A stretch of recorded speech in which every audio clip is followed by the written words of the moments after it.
The Penguin, evil as ever, has stolen the Warhawk, a powerful fighting machine with all the latest weapons. In his hands, it could mean doom if Batman can't get it back. Batman, the Warhawk.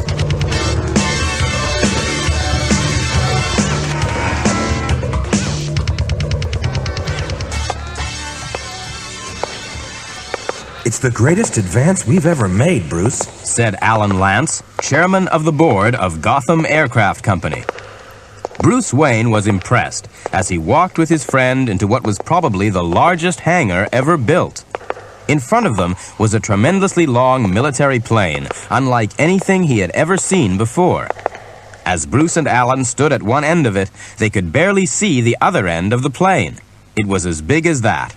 It's the last word in super scientific, ultra-high-tech aviation, Alan went on. We call it the Warhawk. It's nothing less than a flying fortress. Alan was really proud of his company's handiwork. He pressed a button, and a giant hatch slid open silently. The Warhawk can fire nuclear weapons as well, he said. If we were at war, it could even act as a base for the President of the United States. Come and have a look. A gangplank unfolded, and the two millionaires walked up into the Warhawk's great fuselage. Come on, said Alan. I'll show you the cockpit. Bruce could fly a plane himself, but the controls of the Warhawk looked very complicated. I wouldn't know what button to hit first, said Bruce. You wouldn't have to, replied his friend. The Warhawk practically flies itself by computer. As Alan stopped speaking, there were gunshots, and the two men sprang hastily from the cockpit to see where the trouble was. Several guards were firing their pistols at a strangely dressed intruder who kept dodging them. He was a plump little man, with a nose almost as long as his high silk hat was tall, and he was dressed in evening clothes with a bright bow tie. Most astonishing of all, he flew on a jet-powered umbrella, just the way a witch rides a broomstick. Staring down from the plane, Bruce Wayne knew him instantly. It was the Penguin. In his secret identity as Batman, crusader against crime, Bruce had fought him many times. Both men ducked as the Penguin flew straight for the Warhawk, zooming right over their heads. There was no stopping him. Once aboard the plane, the villain touched a secret switch on his trick parasol, and a green, sickly gas began to seep from its tip. Bruce and his friend sank to the floor helplessly as the knockout gas took effect. The last thing Bruce heard as he fell into a deep sleep was the Penguin mumbling to himself. This is only the first step in my journey, said the villain. The first step in the footsteps of Admiral Byrd. Bruce and Alan were dumped outside. Then the gangplank rolled up into its place on the side of the plane. Seconds later, the villain was in the cockpit. The long roof of the hangar slid open automatically as he started the great engines of the Warhawk. The plane took off vertically through the opened roof, and with one burst of speed, it was gone. When Bruce and Alan at last woke up on the floor of the hangar, Alan said anxiously, There were nuclear weapons aboard that plane. How are we going to get it back? Bruce began to make his way back to his private limousine. I think I know someone who can help you, he told Alan, before Alfred, his butler and trusted friend, took him back to Wayne Manor. When they arrived, Alfred drove Bruce straight into the secret cavern that led to an even more mysterious place, the Batcave. Here, Bruce changed into his caped outfit, becoming that powerful avenger of the night, Batman.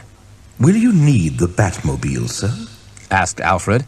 He was one of the few men alive who knew his master's twin identities. Not this time, Alfred. It will have to be the Batplane. Only the Batplane is fast enough to keep up with the Warhawk. Well, surely the Penguin didn't tell you where he was going to take the plane? Asked Alfred, puzzled. Batman grinned. Oh, but he did. Before the gas knocked me out, the Penguin said he was going to follow in the footsteps of Admiral Byrd, who was famous for his expedition to Antarctica. So that's where he's taking the Warhawk. I must say, very clever, sir, said Alfred admiringly. Batman climbed into the Batplane and took off. For just one moment, the plane's silhouette could be seen high up against the clouds, then it disappeared. It was not long before Batman was over the Antarctic and gazing down at the huge, bleak continent.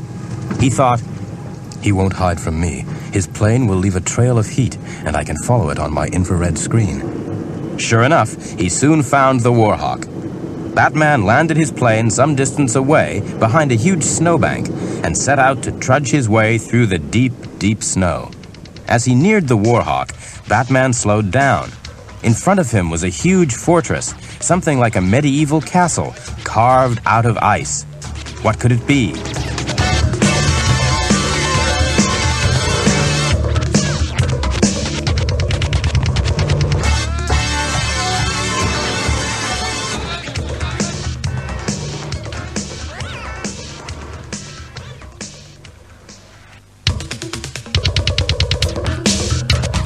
After a moment, he went slowly and carefully through the gate and suddenly heard a chuckle.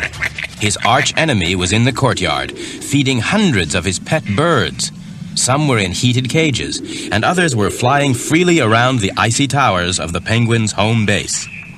Luckily, the villain had his back to the entrance, and Batman managed to hide quickly.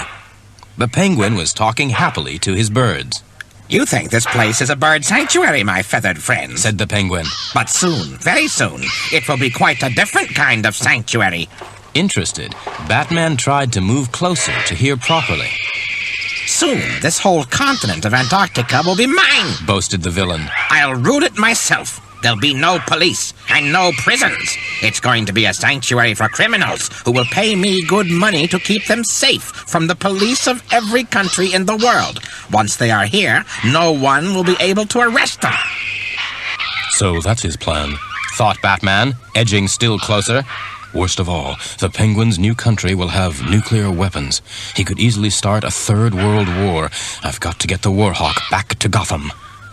Batman crept out through the gate and ran to the stupendous plane, hoping to pilot it back home. He touched the switch for the gangplank, but it had been booby-trapped. A chirping siren went off, and a set of bars dropped neatly over Batman. The Penguin turned up instantly to give Batman yet another blast of the knockout gas. Once more, the Caped Crusader was out cold. When he came to, Batman was lying on a sheet of ice. His arms and legs were each tied to a wooden stake driven deep in the ice. Above him, there was a huge slope with an overhanging cliff at the top. He turned his head to see the Penguin standing nearby. All round the villain were cages filled with birds. The Penguin started to hook up microphones to every cage. All these mics are connected to a giant sound amplifier, He said. Pretty soon, I'm going to rattle the cages of these warblers, and they'll start to sing like crazy.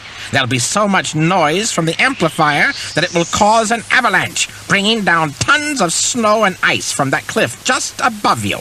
I'll be far away, He chortled. but you'll be buried, Batman. True to his word, the Penguin went to each cage and shook it. The birds began to twitter, and suddenly there seemed to be hundreds upon hundreds of chattering birds. The din was unbelievable. As the Penguin went back to his castle, chuckling, another noise started. There was a slow rumble as the ice from the cliff above began to crack and shatter. Batman could see that the wall of the cliff was beginning to split. Soon, huge boulders of ice would tumble down upon him, spelling his doom. He had to do something quickly. He managed to grab one of the wooden stakes that held him down and used his tremendous strength to break it. This gave him one hand free, and he reached into his utility belt for a batarang. Aiming it carefully, he tossed it straight at the wires that connected the microphones to the amplifier. With a hail of fizzling sparks, the chattering of the birds died away. When the batarang came back to him, Batman caught it one-handed. He knew that he had no time to lose, and working as fast as he could, he cut the rest of his bonds. Then, brushing the snow off his cape, he sped to the Warhawk. This time, he used the batarang to short-circuit the booby-trapped gangplank, and the stairs unfolded so that he could climb into the plane. But at the top, there was the Penguin, pointing his umbrella straight at Batman's face. Once more, the ugly green gas escaped from the parasol's tip. That won't work this time, Penguin, said Batman. I'm using the anti-gas nose filters from my utility belt. The Penguin swung round and raced for the cockpit. Not so fast, said Batman. He took a small net from his belt and tossed it straight at his foe. The net expanded, completely covering the Penguin, and no matter how hard he tried, he could not get free. He was Batman's prisoner. You're not getting the Warhawk, Penguin. It's too dangerous for any government to use, let alone one with you in charge, said Batman. You can sing like those birds of yours to a judge. Then you're going behind bars where you belong. The Penguin opened his mouth to speak, but his reply went unheard as the engines of the Warhawk revved up to take the giant plane back to its hangar in Gotham City.